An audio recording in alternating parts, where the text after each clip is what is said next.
मैं श्रीमती अंजना सिंह परिहार। आज हम कक्षा 10वीं के सामाजिक विज्ञान विषय के भूगोल खंड से मृदा के बारे में चर्चा करेंगे।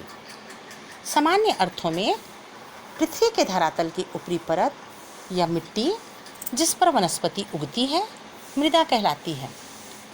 मृदा चट्टानों के विघटन से बनती है और इसमें जलवायु, वनस्पति आदि की प्रमुख भूमिका है।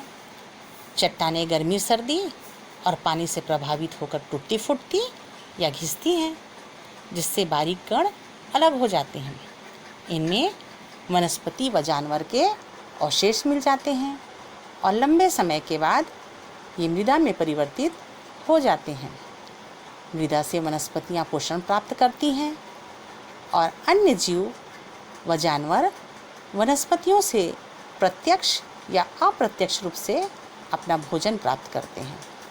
मृदा न केवल जीवधारियों को भोजन उपलब्ध कराती है, बल्कि इसका उपयोग ईंट, बर्तन, खिलौने, मूर्ति, खपरा आदि के निर्माण में भी किया जाता है। ग्रामीण भारत में मकानों की दीवारें और दीवारों एवं फर्श की लिपाई पोताई मिट्टी से किया जाता है। अगर आप कभी मकान की नींव या कुआं खोदते हुए देखेंगे तो देख पाएंगे कि मिट्टी जमीन पर कई परतों में बिछी हुई है। मृदा के इन 36 परतों को मृदा परिच्छेदिका कहा जाता है। अब आइए देखते हैं मृदा की कितने परतें होती हैं। मृदा की परतों को मुख्यतः 3 भागों में विभाजित किया गया है। पहला जैविक परत, दूसरा खनिज परत और तीसरा आधार परत। पहला देखते हैं जैविक परत। यह मिट्टी की सबसे ऊपरी परत है। इसमें पेड़ पौधे व जंतु के अंश मिले होते हैं, जिसे ह्यूमस भी कहते हैं, जिस कारण इसमें जैविक पदार्थों की अधिकता होती है। जैविक परत की मोटाई अलग अलग स्थानों पर अलग अलग होती है। नदी घाटी के निचले भागों में इसकी मोटाई सबसे अधिक होती है। जैविक परत पर कृषि कार्य के साथ साथ वनस्पतियां भी उगती हैं, जिसके कारण यह परत बहुत ही महत्वपूर्ण है।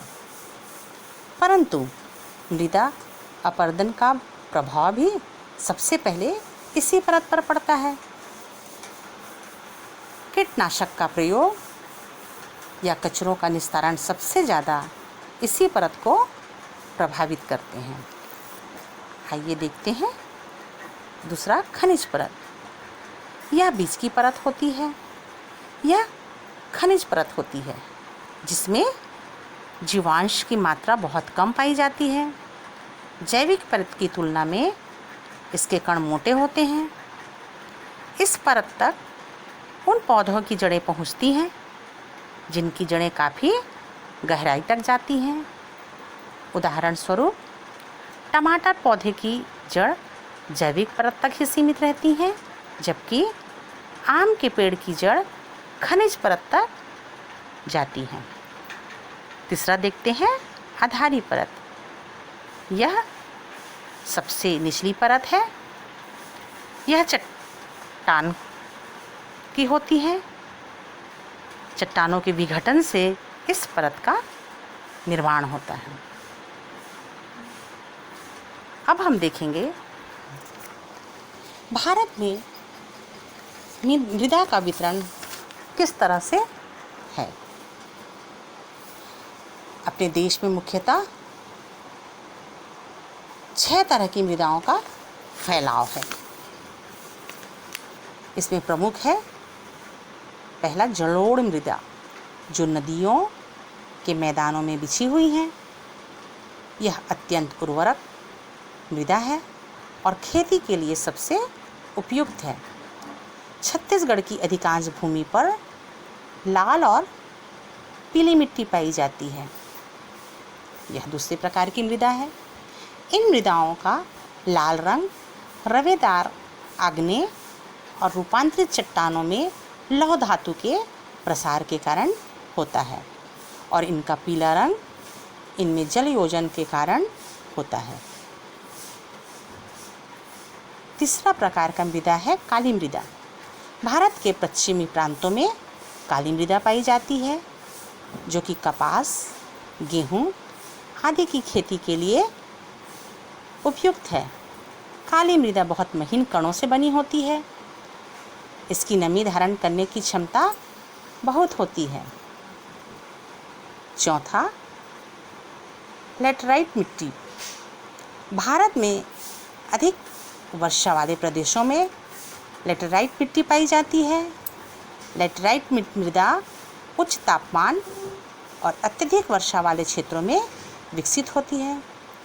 भारी वर्षा से इसका उर्वरक तत्व बह जाता है और इस मृदा में ह्यूमस की मात्रा कम हो जाती है, जिसके कारण इस पर खेती करने के लिए अधिक खाद का प्रयोग करना पड़ता है। शुष्क मृदा, यह थार मरुस्थल में और वन मृदा जो हिमालय पर पर्वतीय वन मृदा पाई जाती है। अब हम देखेंगे भूमि निम्नीकरण क्या है।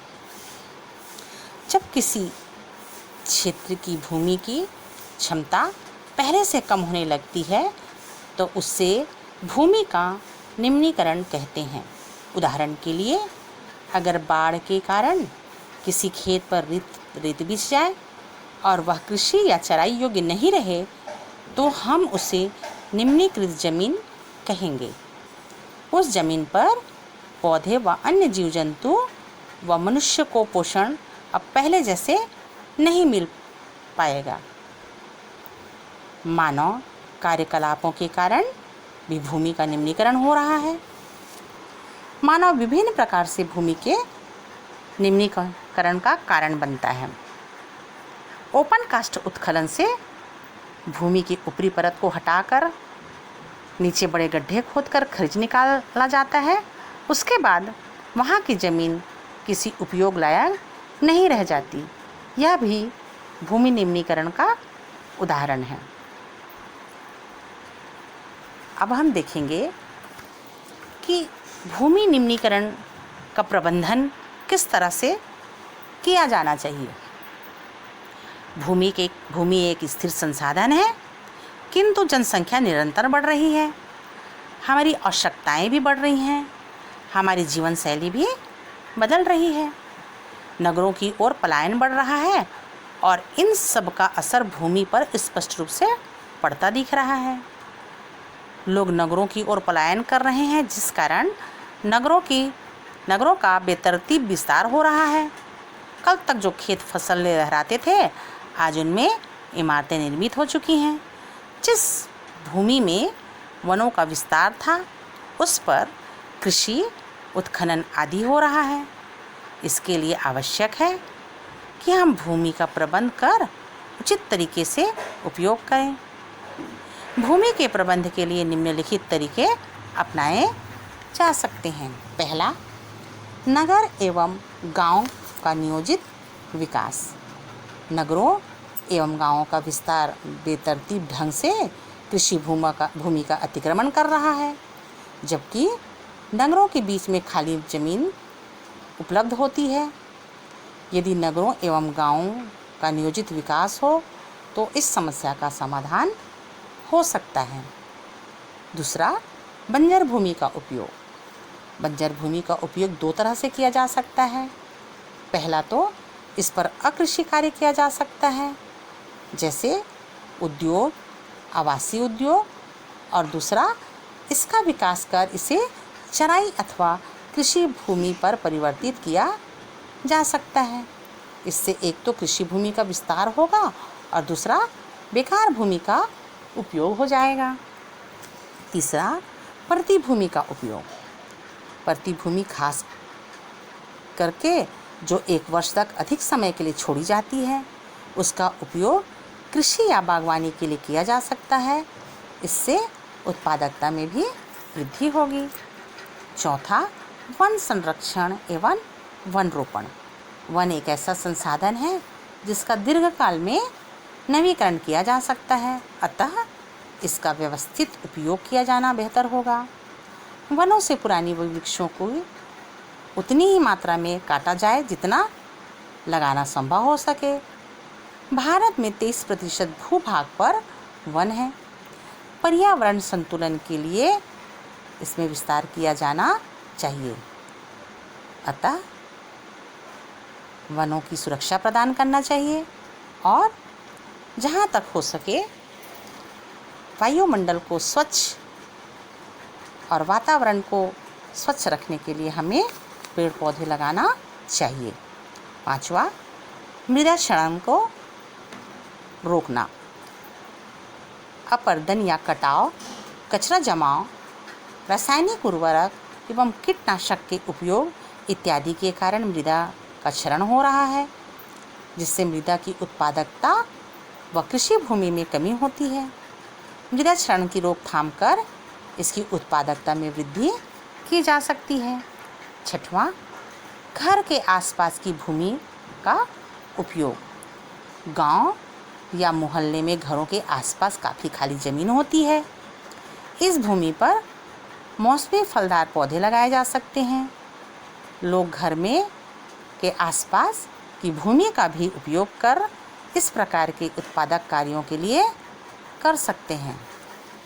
तो आज हमने देखा कि मृदा क्या है, मृदा परिच्छेदिका क्या है, मृदा की कितनी परतें हैं, भूमि का निम्नीकरण किसे कहते हैं और भूमि का प्रबंधन किस तरह से किया जा सकता है। उम्मीद करती हूँ बहुत सरलता से आपने इस अध्याय को समझा होगा। अगले वीडियो में मिलूँगी, तब तक के लिए